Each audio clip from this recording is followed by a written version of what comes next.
Bonjour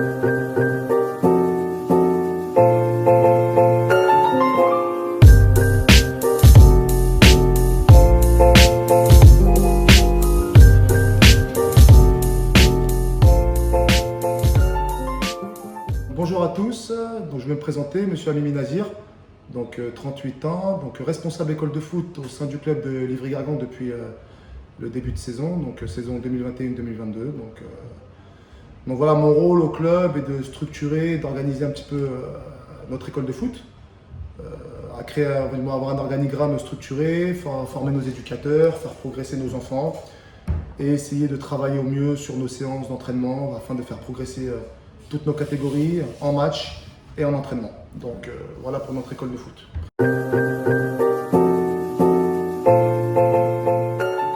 Je vais vous expliquer un petit peu comment est constituée et organisée notre école de foot au sein du club de Livry-Gargan. Donc en fait, l'idée de notre école de foot, c'est d'essayer de lier l'esprit sportif et éducatif au sein du club. Donc sur l'esprit sportif, bien évidemment, la structure de nos séances avec nos éducateurs qu'on envoie en formation, afin que les enfants puissent bénéficier d'entraînements et d'entraîneurs qualifiés. Et sur le projet éducatif et associatif, j'essaie toujours de lier un petit peu tout ça pour que nos enfants puissent être de bons footballeurs, mais avant tout de bons citoyens au sein du club et à l'extérieur du club. Donc l'organigramme, il est constitué d'éducateurs sur les catégories U6, U7, U8, U9, U10, U11, U12, U13. Sur chaque éducateur, sur les équipes A est référencé un éducateur, c'est lui qui est en charge de la catégorie. Donc beaucoup d'échanges, beaucoup de communication entre les éducateurs.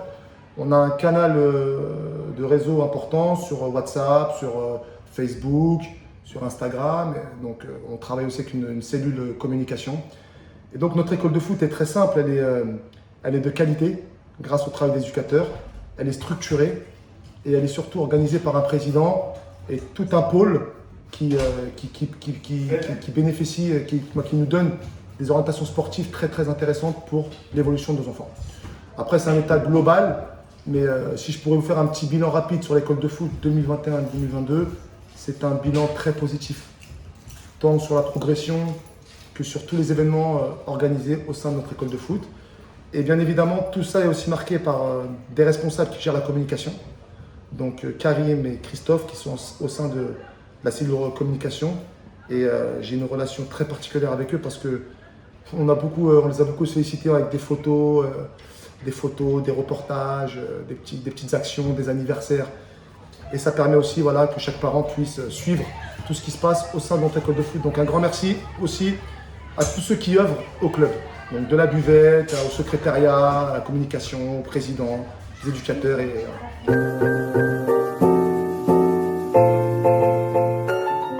donc, comme vous le savez, nous arrivons à la période de détection, donc sur la fin d'année. Donc, je vais vous expliquer un petit peu comment est organisée la détection sur l'école de foot au sein du club de Livry-Gargan. Donc, nos détections sur l'école de foot, donc de la catégorie entre guillemets U6 au U13, donc débuteront à partir du lundi 30 mai. Donc, sur nos détections, en fait, nous allons cibler des critères bien précis sur des profils de joueurs. Nous sommes plus sur de la qualité que de la quantité. Nous sommes une école de foot homogène avec beaucoup de joueurs. Mais aujourd'hui, nous, plutôt, ce qu'on recherche, c'est vraiment de la qualité afin de bonifier nos effectifs. Les éducateurs ont une feuille de route concernant les détections avec des critères précis, techniques, athlétiques, voilà, et collectifs, individuels. Et en fait, par rapport à ces critères-là, eh ben, le petit sera retenu au sein de notre école de foot et pourra bénéficier de tout ce qu'on met en place dans l'école de foot de Livry-Gargan. Après, sur les détections, effectivement, il y a beaucoup de masse, beaucoup de joueurs qui viennent parce qu'ils veulent évoluer dans d'autres clubs, découvrir autre chose. Moi, ce que je pourrais dire sur l'école de foot et les détections, c'est que nous, on travaille surtout avec des éducateurs qui sont diplômés, compétents. Et je pense que leur travail est très, très, très, très important sur la détection parce que c'est eux qui permettront de voir l'évolution de nos équipes. Et donc voilà, après, chaque enfant qui signera au club eh ben, pourra voir qu'il sera très bien accueilli et puis il travaillera dans de très bonnes conditions avec du matériel à disposition, des éducateurs formés, des stages, des tournois, plein de petits événements. Et je pense que le principal dans tout ça, c'est que les enfants prennent du plaisir. Donc voilà un peu pour les détections. Et on ciblera surtout, voilà, comme je l'ai dit en préambule, des joueurs de qualité et pas de quantité. Voilà, merci. Donc les ateliers sont très simples, on va créer un peu la technique. Donc on aura un atelier de passe là-bas avec moi, un atelier de travail devant le but avec Enzo, et un petit travail de coordination, vitesse, motricité avec Yoann, d'accord? Donc on va dispatcher les groupes en 3, ok? Et ensuite on fait une rotation, chaque groupe passera sur chaque atelier.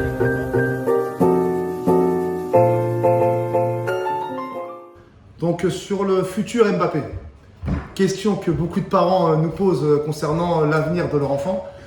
En fait, en tout cas, j'aimerais être clair sur ce cas-là, sur cette question. Moi, aujourd'hui, le club, les éducateurs, on est en incapacité de juger un joueur s'il va devenir Mbappé ou bien Zidane. C'est pas du tout notre travail. Nous, notre travail, c'est d'essayer de leur apprendre et de les former à la pratique du football. Sur le nombre de licenciés en Ile-de-France et en France, très peu de joueurs atteignent un niveau international. Donc, c'est très compliqué. Moi, aujourd'hui, ce n'est pas ma priorité. Moi, ma priorité, c'est de former de bons footballeurs et d'avoir des enfants qui sont à l'écoute, qui sont rigoureux, sérieux, ponctuels et qui sont aussi très bons à l'école. Je ne peux pas dissocier les deux, le foot et l'école. Donc, j'ai aussi, petite phrase, pour rendre hommage aussi à la Ligue de Paris, le foot c'est bien, l'école c'est mieux. Donc voilà un petit peu comment j'explique aux parents que moi je ne peux pas leur certifier que leur enfant sera une star ou un footballeur professionnel. Je leur souhaite. Nous, ça serait une réussite pour notre club de pouvoir former des joueurs et de les voir réussir au haut niveau. Mais aujourd'hui, dans notre école de foot, ce n'est pas ma priorité. Ma priorité, c'est de les faire progresser individuellement et collectivement. Et après, par la suite, il y a un petit pourcentage de chance.